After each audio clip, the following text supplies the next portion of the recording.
Man, I don't know about y'all, but Boruto was a horrible decision. I mean, horrible. And I'm gonna tell you exactly why that is. What's good, YouTube, man? It's your boy Yant, back with another video. And if you would, please, after you get done watching this video or right now, go ahead and hit that subscribe button, like, and comment on the video and give me your thoughts after the video and let me know how you think it is.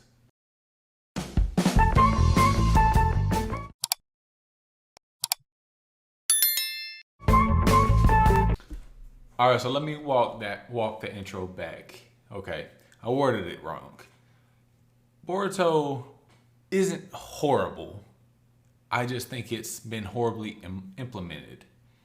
And in this video, I'm going to be giving you my opinions as to why I feel this way, and also offer how I think things would have been better. Because obviously, if you're going to be critical of something, you should at least be able to bring some type of positives to it. That way you're not just like being biased or hating on it just for hating sakes.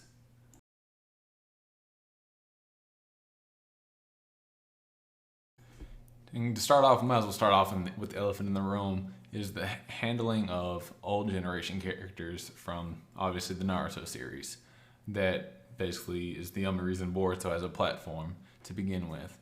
Now, I'm not in the community of like, oh, I hate Boruto because I think Naruto and Sasuke got nerfed. No, and I'm not in that ballpark of thinking they got nerfed either, because I mean I've done the research and I know how the things go and why the things are the way they are. However, one of the biggest things I have with old generation characters being in Boruto is the fact that they were heavily relied on. Now, as we are in the current chapter in the manga, it's obviously branching a part of that, and we're starting to become like just basically on the Boruto cast only. But Boruto's been running for almost 6 years now, and we're only just now getting to that point. Now, granted, that shows you how far our Naruto characters were, but it doesn't help a series when you make a whole new cast and you're trying to, in the very first episode, you're trying to let them know that, yo, this is not Naruto. I don't want to be Hokage. That's my dad's dream, blah, blah, blah. And then he just proceeds to just basically depend on them for like 6+ years. So I just hated the way how they handled some of the old generation characters, like having to rely on Naruto and Sasuke for pretty much every major conflict up until where we're at now. And obviously, we've seen in the latest chapter how Kawaki finally, put Naruto in another realm. That way, that's how I think we're at where we're going to be at when the time skip happens, whenever that happens. But I just feel like the series definitely could have, the best way they could have done it with the old generation characters, and like my viewpoint on it is, it should have been a bigger time skip. It should have been a bigger time jump. Boruto didn't need to be Naruto's son. Boruto could have been Naruto's great son or something like that. Like 100-year time skip. That way, Naruto and Sasuke are legends. They're not actually walking around in the day-to-day. That way, Naruto could have actually established peace and died in peace. And, just lived out his dream, basically.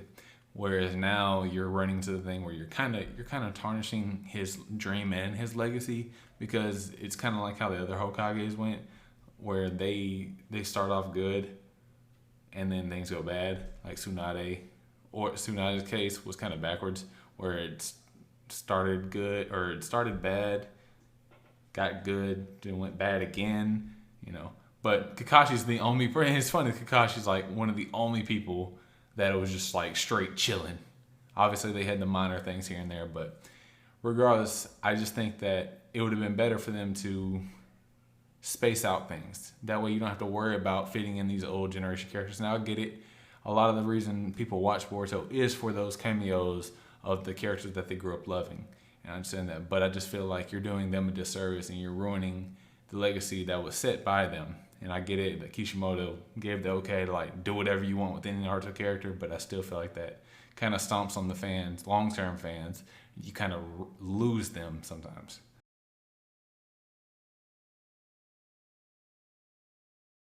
Another one of the major glaring issues that I have with the series is the insane power cliffing, or power scaling, or however you want to phrase it. And I haven't power scaled myself, but I've been in that community and I've seen how things work and how they typically should go, and how people, appropriate scaling and whatnot. But I'm not getting into that in like specifics, but I am getting to the issue that there is with the story. And obviously this goes back to the old generation characters as well.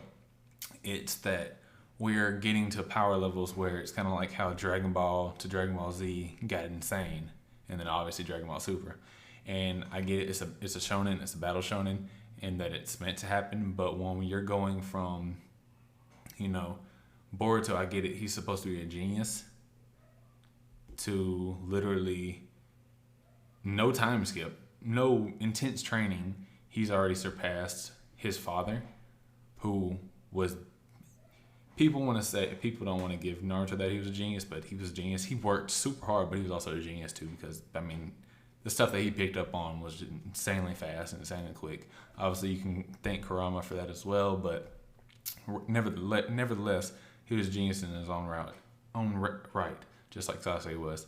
Maybe he just wasn't as book smart, but he was still a genius as a shinobi.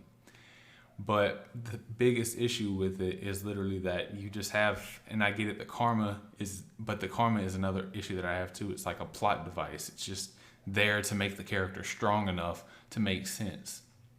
But then you have characters like Amato, who's created cyborgs like Ada, or not Ada, his daughter, the replica of his daughter, Delta, that she can match Naruto. Even if he's not going all out, she can still match him in some capacity and put up a fight. And that's just insane, because that Naruto is the leagues above any character that you see in Naruto Shippuden. Madara fans are gonna get mad, but yes, 3-hour Madara would lose to that Naruto easily. So, but I just feel like it's very hard to sit here and watch this. And it all ties back to the old generation. You see Naruto here, and you know what he's done, and then you see Boruto, and he's just scaling up. He's just going up the tree, and the power cliffing is also becoming an issue, because it's starting to funnel the. You know what? I'll get into that into this next segment.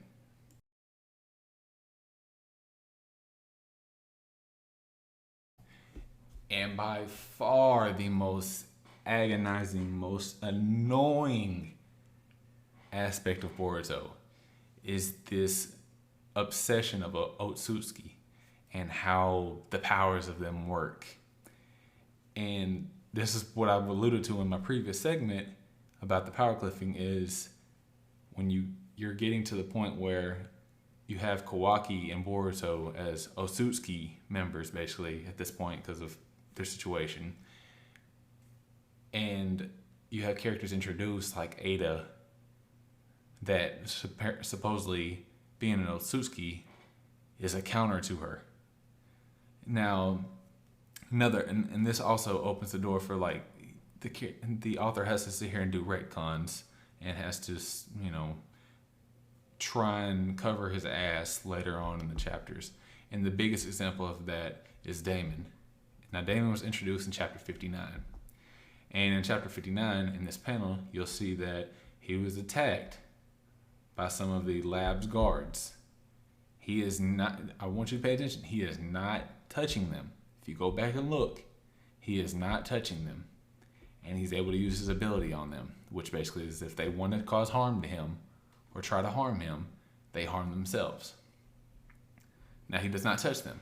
So at the time, you have Ada, who basically can just see anything past, in the past and in the present. You know what there's, anybody's saying at any moment. Anybody's talking about back in the day.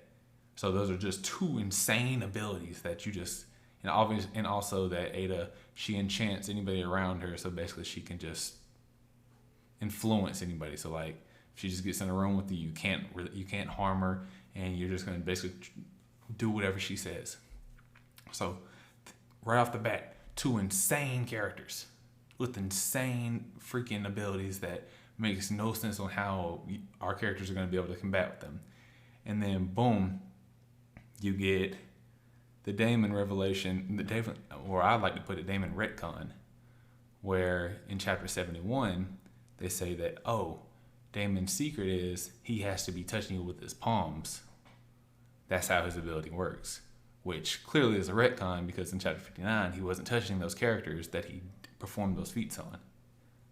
So, and I'm glad the retcon happened because obviously there's got to be some type of way to do it, because if you have a character that he just can't be harmed, then there's got to, that just causes issues. And then they're also slipping in with the Ada stuff as well, because you're starting to see how Sarada and other characters aren't being affected by her enchanting, and that's another sort of retcon. It hasn't been fully elaborated on, obviously, but I'm pretty sure it will be elaborated on over time. But at the end of the day, it's still a retcon. So when you're introducing these powers like this, you're having to go back and retcon the stuff to make it, be feasible or make sense. That's just such a big issue. And I'm not saying that Naruto didn't have its retcons in itself. In every series, it has retcons at some point. But it's the fact that they go so above and beyond with these powers because they're trying to make it so much higher of a threat than it was in Naruto, which that's why I was harping back to. It should have been like 100-year time skip. That way, it's kind of the scaling is reset back to a normal level where you're not having to compare it to Naruto. You don't have to compare it to Sasuke. I mean, you can compare it and you think how they might match up, but you don't actually see Naruto out there, being in the fight, seeing how he does, seeing that Delta can actually match him, and then the jigging and stuff like that. And then obviously I'm gonna keep saying this annoying thing because I find it so very annoying about Boruto, is that every villain that's introduced has this absorbing ninjutsu bullshit. And it's just like, I get it, but it's just like, bro, like, come on. Not every character has to have that trope.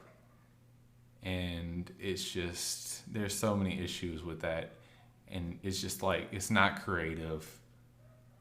And I get it, they tried to be creative with Damon and Ada stuff, but then they realized we did a little too much, so they have to reel it back in and make it more feasible as to how the characters are going to counter it. But it's just very infuriating sometimes reading the chapters.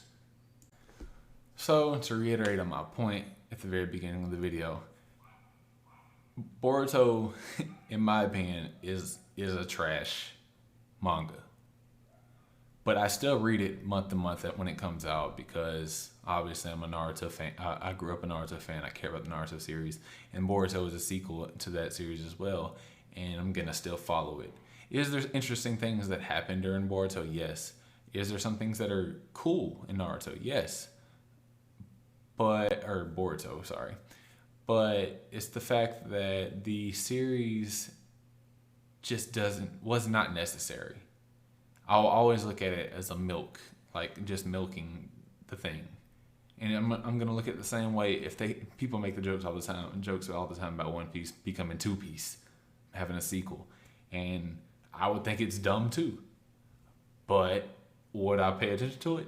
I surely would.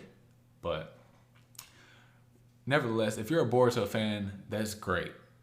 I'm glad if you enjoy the Boruto series. And heck, there's people I've met that they didn't start Naruto. They started Boruto, and then they went back and watched Naruto.